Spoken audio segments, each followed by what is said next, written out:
반갑습니다. 안녕하세요. 김능구와 장성철의 직언직설 3월 시작하도록 하겠습니다. 장 소장님. 네. 헌재 선고가 오늘 또 지금 아직까지 선고기일을 발표 안 하고 있습니다. 그러니까 오늘 저녁 뭐 6시까지 기다려 봐야 되겠지만 보통 2시에 브리핑을 했었잖아요. 네. 그럼 지금 2시가 지나고 있는데 안 하면은 다음 주로 넘어가는 거 아니냐. 그런 또 예측을 할 수밖에 없습니다. 현재까지 다수설은 21일 금요일에 하는 거였는데 네. 만약에 오늘 발표를 안 하면 다음 주에 25일 화요일 아니면 28일 금요일 요 두 날짜에 하지 않겠느냐라고 또 추측해 볼 수 없습니다. 우리 취지에 따르면은 어떻게 돼요? 현재 연구관을 누가 네. 이야기를 들었다는데 4월 초로 넘어갈 수도 4월 있다. 초요? 이런 이야기도 하더라고요. 근데 네. 왜 이래 늦어질까요? 그러니까 첫 번째는 이게 논의가 안 모여져서 그렇다. 평의에서. 네, 그래서 기각 의견, 각하 의견, 인용 의견이 첨예하게 대립되고 있어가지고 이걸 하나로 모으려고 하다 보니까 시간이 좀 늘어지고 있다. 그런 얘기도 있고요. 또 하나는 절차적인 정당성 문제를 윤석열 대통령 측에서 계속 제기를 하니까 문구 하나하나 정리해 나가면서 흠결이 없도록 세세하게 확인하고 또 확인하고 또 확인한다. 그래서 인용 8대 0은 이미 결정되어 있는데 지금 흠결을 최소화시키기 위해서 계속 논의하고 있다라는 게 있고요. 또 하나는 한덕수 국무총리의 탄핵 심판을 먼저 하냐, 나중에 하냐, 같이 하냐 이거를 결정을 못 해가지고 지금 논의를 계속 하고 있다라는 설이 있고요. 마지막으로는 이재명 대표의 공직선거법 2심 선고가 26일 날 있으니까 그 전날 하든지 아니면 그 다음에 하든지 그러한 정치적인 정무적인 판단을 헌재가 하고 있는 것이 아니냐라는 좀 생각이 드는데 한덕수 전 총리랑 이재명 대표의 선고 날짜와 연동해서 생각하는 것은 좀 무리가 있어 보이고요. 저는 기본적으로 8대 0 인용에 무게를 두고 있는 사람이거든요. 그래서 조그만 절차적인 흠결이라도 지적받지 않기 위해서 최대한 꼼꼼하게 문구 하나, 단어 하나, 문장 하나하나 확인하다 보니까 시간이 좀 늦어지고 있다라고 추측해 봅니다. 그럼 네 가지 중에서 우리 지금 장 소장님이 이야기하는 두 번째 네. 조문 하나하나에 네. 왜냐하면은 그 윤석열 피청구인이 나와서 대놓고 이야기했잖아요. 그렇죠. 여러 가지 절차상 문제라든지 네. 말하자면은 지금 이제 그 공소장 부분하고 현재 와서 진술하고 차이가 지금 맞아요. 나타나고 있다. 뭐 이런 식으로 문제 네. 제기를 했기 때문에 그렇죠. 그런 부분에 대해서 공소장만 그대로 인용했다가 큰일 나니까 네. 하나하나 체크하지 않을 수 없겠죠. 그러면 오히려 좀 다행일 수 있죠. 대표님 어떻게 보세요? 근데 저는 제가 이야기 듣기로는 첫 번째 이야기로 많이 들었어요. 아이고, 그럼 제가 그래서 제가 지난 주말 이번 주 초 들은 이야기가 5대 3이다. 지금 우리가 이준석이죠 방통위원장 네. 기각할 때 4대 4로 나왔지 않습니까? 네. 이게 그래서 기본적으로 진보 보수 성향을 지금 중도 보수까지 포함해서 4대 4다. 예, 4대 4에서 지금 이제 5대 3 정도로 지금 평의에서 의견이 모아졌다. 아이고. 나왔는데 네. 이 부분에 있어서 지금 이 현재 대행은 지금 진보 성향의 누구죠? 문영배. 네, 문영배이기 때문에 좀 더 이 부분들을 이제 의견들을 갖다가 더 모으고 있다는 이야기죠. 그래서 주말을 기점으로 해서 6대 2로 이렇게 넘어갔다. 네. 이게 한 분이 흔들렸다는 이야기죠. 보수 성향의 네. 기각 각하 의견이 기각 의견이겠죠. 이게 그래서 이 부분들이 암만 해도 이유를 생각했을 때는 만장일치가 필요하지 않겠습니까? 그렇죠. 그래서 평의를 좀 더 이렇게 진행하고 있다. 네. 이렇게 이제 들었는데 오늘 또 들은 거로는 또 뭡니까? 어쨌든 그게 잘 안 모아져서 네.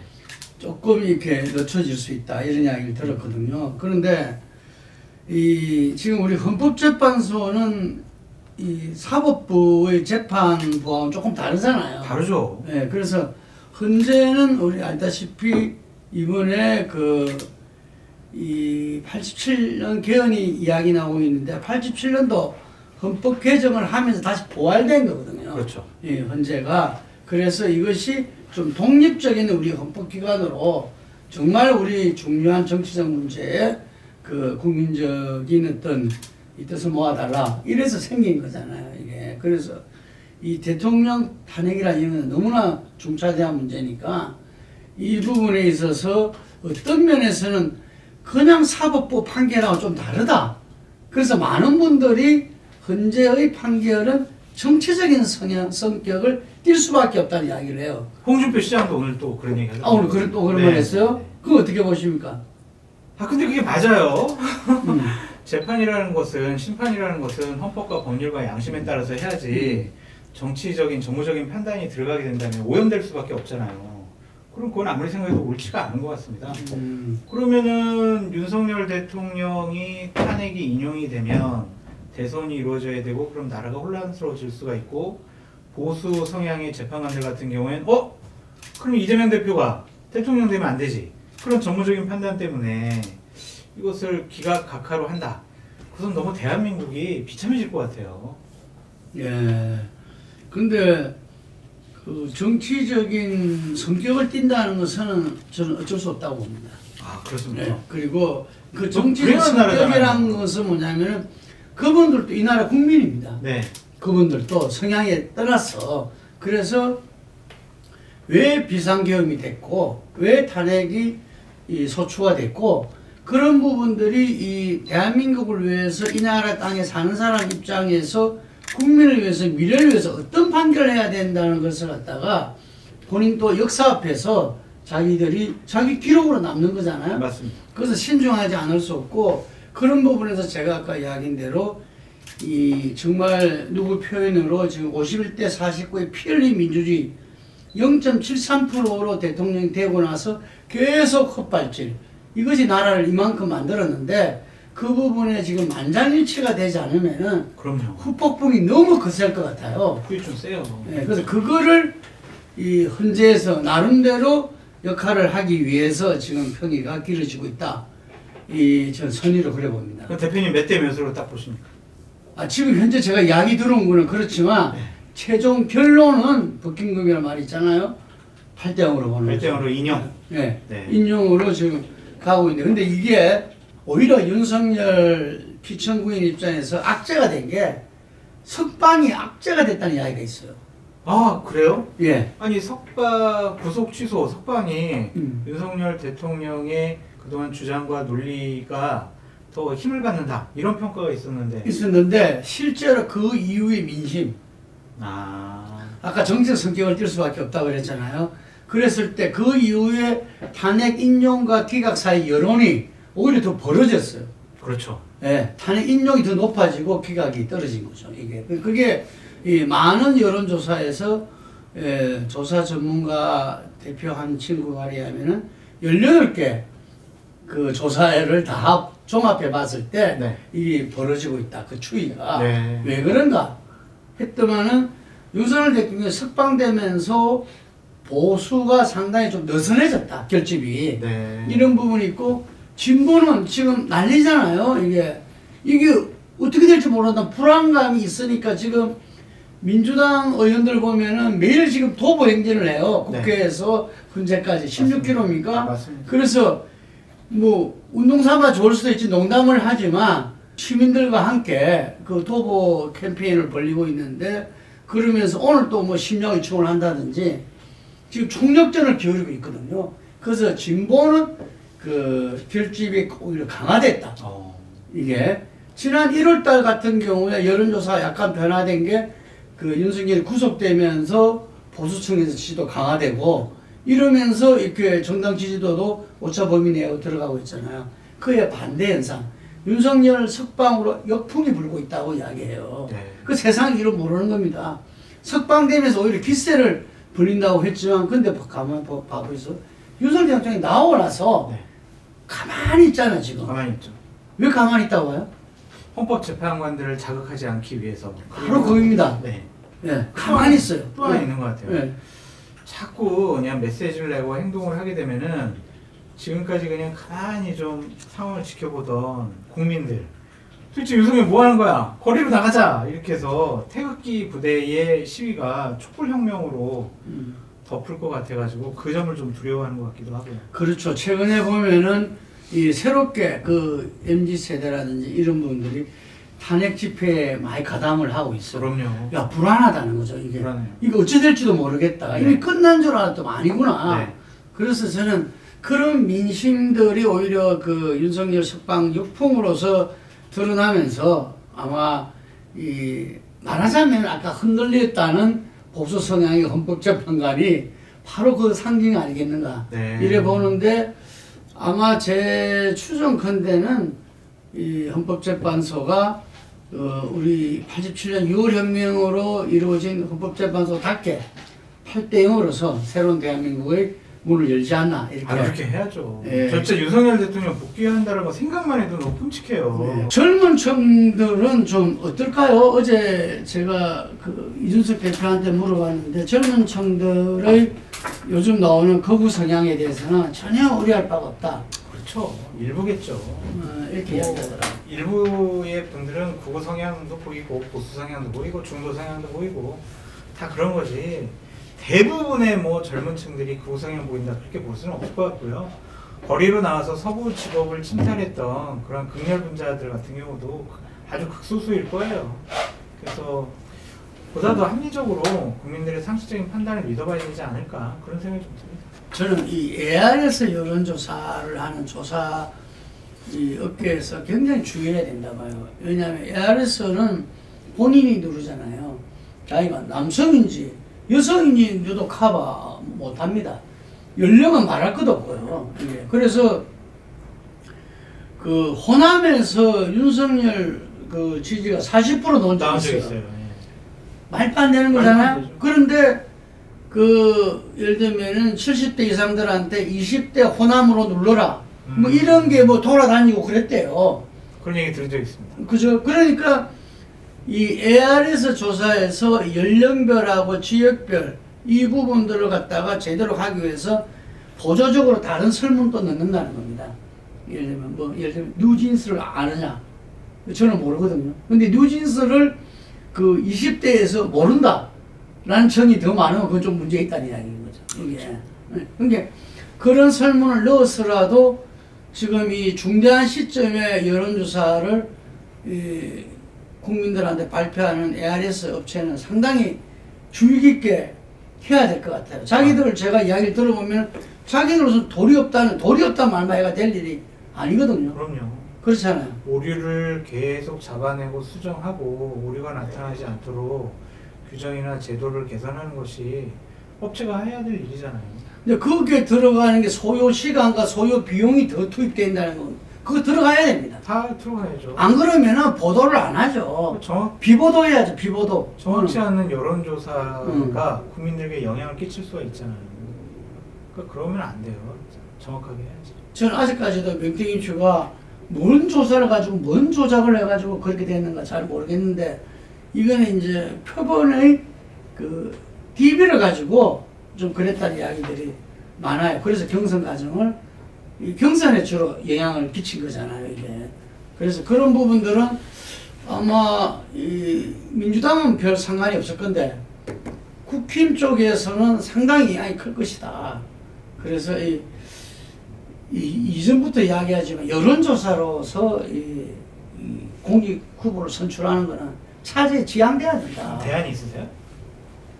그래서 그 해외에서는 다들 어떻게 하냐면은 현장 투표하는 겁니다. 현장 투표. 이게 그 현장 투표 안 한 사람은 할 수 없는 거예요. 근데 모바일 투표도 겁나더라고요. 제가 오늘 협회에서 해봤는데 전혀 참석도 안 하고 거기에 대해 찬반도 나누지 않는 사람들이 이렇게 이 모바일로 하라 해서 자기 투표를 하잖아요. 거기에 대해서는 뭐 전혀 아니 그 시스템 자체가 문제가 있다는 것이 아니라 그래서 공직선거에서는 그래도 그런 부분들이 지양되지 않겠네. 그래서 모바일로 선거하는 경우는 없잖아요. 큰일 나죠. 그건 바로 부정선거에 그 문제제기 될 수 있으니까. 근데 여론조사로 뽑는 것도 상당히 지향되는데 돼야 되는데 그 여론조사 또 대부분 또 AR에서 많이 시간 없다고. 그래서 지금 그 부분들은 이 정당들 차원에서도 차기 지방선거와 총선 앞에서는 이게 좀 정당 민주주의 차원에서 공직선거 후보 선출이야말로 정당 민주주의의 핵심이잖아요. 그 차원에서 이게 좀 바뀌어야 된다 이렇게 보여집니다. 옳으신 말씀입니다. 네. 탄핵을 가지고서 흉흉하잖아요 이게. 그래서 우리 소장님이 느끼는 지금 전체적인 분위기나 한 말씀 해주십시오. 큰일 났어요 한마디로. 그냥 보수층, 진보층 다 이렇게 국민들이 반으로 갈라져가지고 거리에서의 투쟁이 더욱더 폭력적으로 나타나지 않을까 대단히 좀 겁이 나더라고요. 지난주에 제가 광화문에서 시위를 하고 있는 탄핵 찬성을 하는 분들 집회에 한번 가봤어요. 네. 일단 1시간 정도 이렇게 마스크 쓰고 돌아다녔는데 많이 알아보시더라고요. 마스크 써도. 근데 몇몇 시민분들은 저 막 그냥 거의 달라들어서 저를 혼내시려고 흥분해가지고 뭐라고 하시는 분들도 있고, 뭐 왜 이렇게 그냥 이재명 대표를 비판하고 욕하냐 그런 분들도 있고. 아, 탄핵과 상관없이. 네, 네. 뭐 중도 쪽에서 여기도 잘못됐고 여기도 잘못됐고 그렇게 얘기하는 것도 잘못됐다 막 이런 식으로 얘기를 하시더라고요. 그렇게 국민들이 지금 과잉 흥분 상태가 되어 있잖아요. 탄핵이 인용이 되든 기각이 되든 그것을 원치 않았던 진영에서는 대단히 폭력적인 상황이 될 것 같아요. 내전이냐 내란이냐 이 차원을 넘어서 가지고 나라가 정말 두 쪽으로 갈라질 수가 있지 않을까 그런 생각이 들고요. 기각이 돼가지고 윤석열 대통령이 대통령직에 복귀한다고 생각을 해보세요. 민주당과 민주진영은, 진보진영은 그걸 받아들일 수 있겠냐고요. 거리에 나와서 계속 윤석열 대통령 당신 하야해라부터 시작을 해서 임기 단축 개헌한다고 그랬지 약속 지켜라. 그래서 계속 끊임없이 대통령 흔들어댈 거란 말이에요. 근데 만약에 인용이 돼가지고 다시 대통령 선거를 해요. 그래서 민주당이 정권을 잡아요. 그러면 보수층은 가만히 있겠냐고요. 뺏겼다고 생각을 하지.